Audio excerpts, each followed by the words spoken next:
Michelle. Today we are making a Super Bowl cake with fondant, Super Bowl 49, featuring the Patriots and the Seahawks. So, I have already colored my navy blue and my bright, terrible green for the Seahawks, and I'll show you how to turn it red. So you always want to use the paste, especially when coloring fondant, because the thinner liquid form of dyes will really make your fondant super sticky. So you add a glob right in the middle. And then this will likely get on your hands, and it does not come off easy. So feel free to use gloves, but that's not how I roll. I kind of just keep folding it over on itself, trying to avoid the super spots because it's dyeing itself in the middle right now, and you'll see right there we'll probably have a breakthrough, and just keep working it.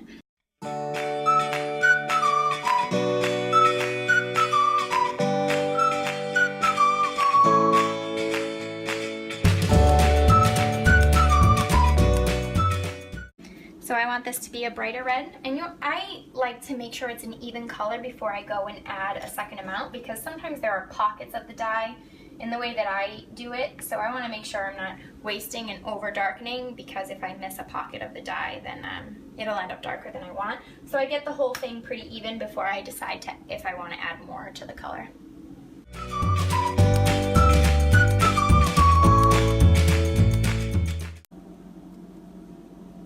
Because I'm surrounded by lots of reds right now, I just want to compare it to my blue to see if it's the style of red that I want for the Patriots, and it's not there yet, so I'm going to keep on adding.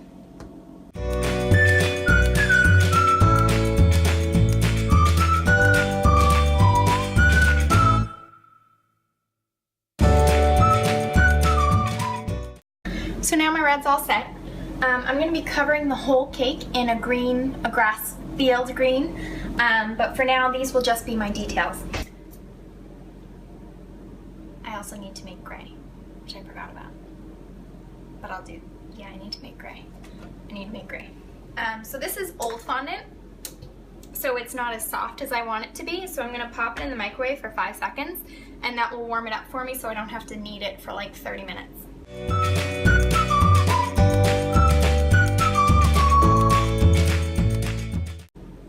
Super quick. You don't want to overheat it. It's not about getting it warm. It's just saving me a lot of time from having to really work this stuff a lot.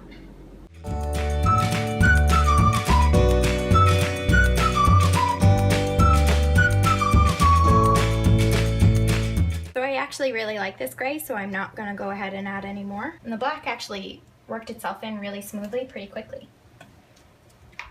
So the plan for the cake is to have 49 in front and then 2 of the logos on top. So I cut out my own stencils, just printed pictures from the internet, and then I cut them out. So I'll roll out my fondant, and then I'll use a little knife to cut over the fondant, just kind of trace along to get my separate fondant pieces. So they both have white backgrounds. So I'm going to start by rolling out some white, and then I'll trace them out. We use cornstarch so that it doesn't stick to the mat or to the rolling pin.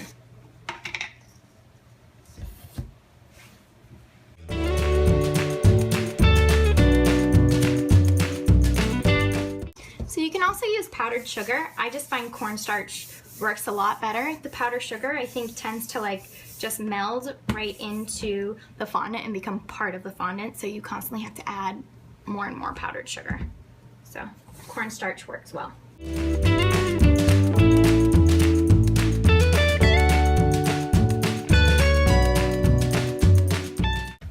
So I'm just checking out how thick I want it to be.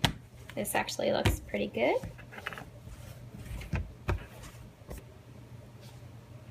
And it looks pretty even, so when I make the 2 different shapes, they'll end up being the same height on the cake.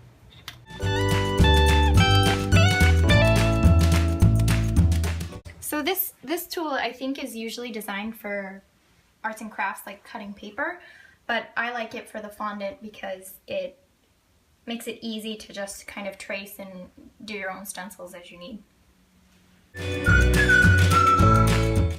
I also decided I wanted a thicker white border for my logos than when I had initially traced the shape. So instead of, you know, kind of taking the time to trace again on the paper, I just figured I would go a little bit wider on the fondant.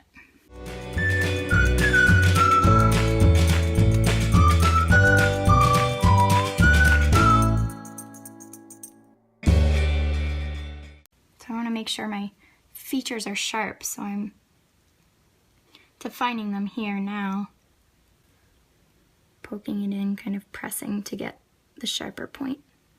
Best part of fondant is that it's really forgiving, so you can very easily smooth out mistakes and get things to look exactly how you want it to. There we go. And then I'll overlap the different colors on top of it. So now it stays the same thickness as I transition to the Seahawk.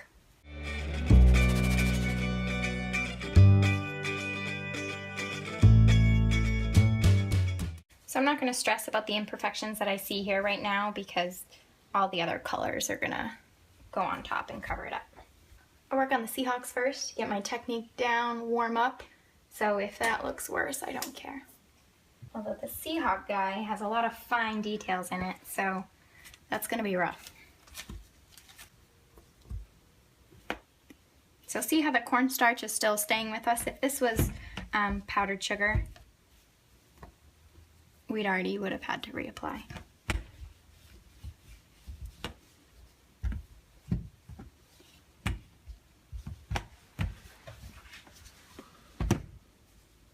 Checking thickness, that's pretty good. And I got a whole smooth surface for my little tiny shape to add on my Seahawk.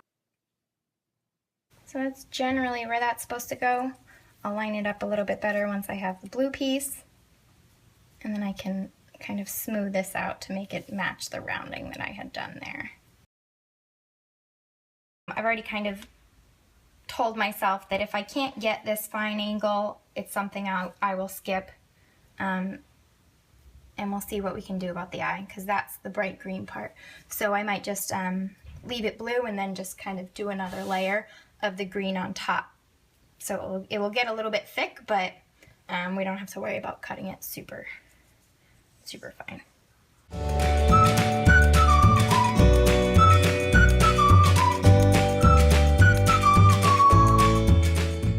So what I noticed when I was working on this guy was that I was kind of pressing really hard so that the paper indented. So I'm actually gonna just press pretty hard so that I can remove the paper and just cut with my indent out on its own.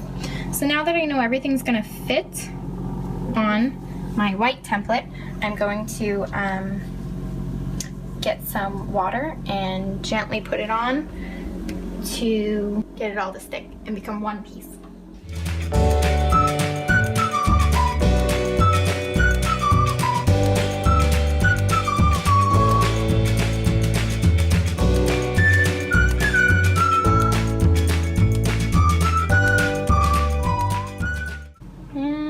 Our Seahawk. So the things that I learned from the Seahawk is for those really fine lines, it tends to really stretch out and get pressed down as I'm working with it. So I kind of used the stencil, the paper stencil, to kind of press down to indent, and then I did more of a freehand approach with cutting it. So with the Patriot, now I have a little bit more technique, and hopefully it'll look a lot nicer.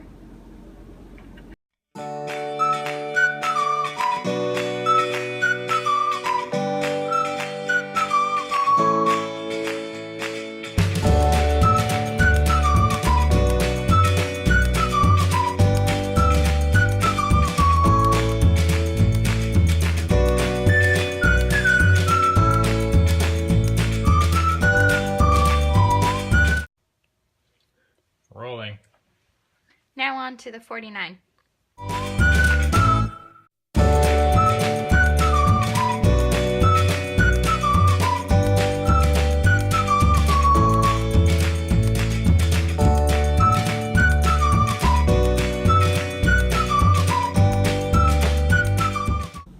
that the fondant is the color that we want, not Seattle green and not as dark as the grass green.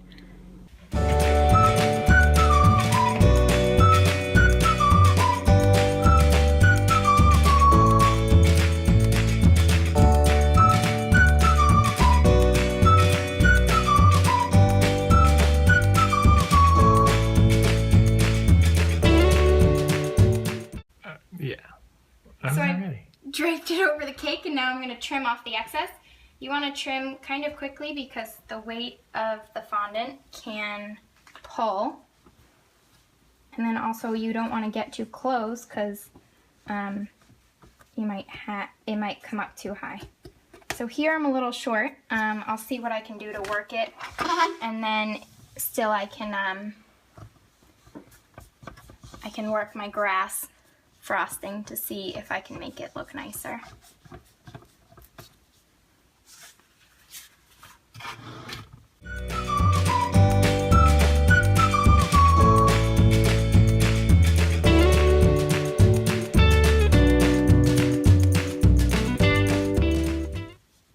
So to get out that big wrinkle, I just kind of re-lifted the fondant and trying to smooth it out a bit more.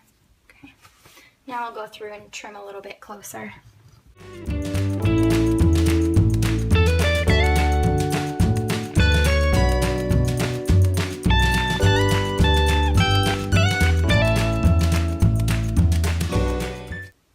So there's always one spot of the cake that ends up a little bit more wrinkled than the other, and oftentimes that's where I would put the bow or the main front thing, or just try to hide it in the back.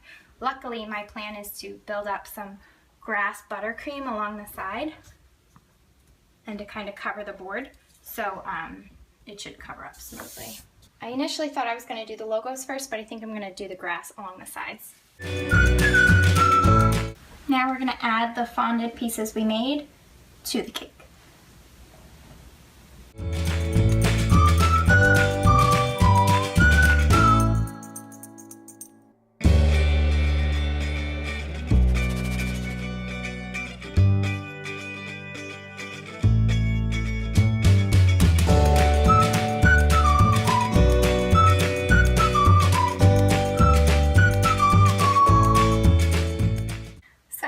Yesterday.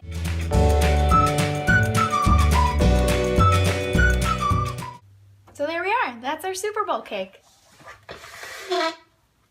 And again, the center reveals who's going to win.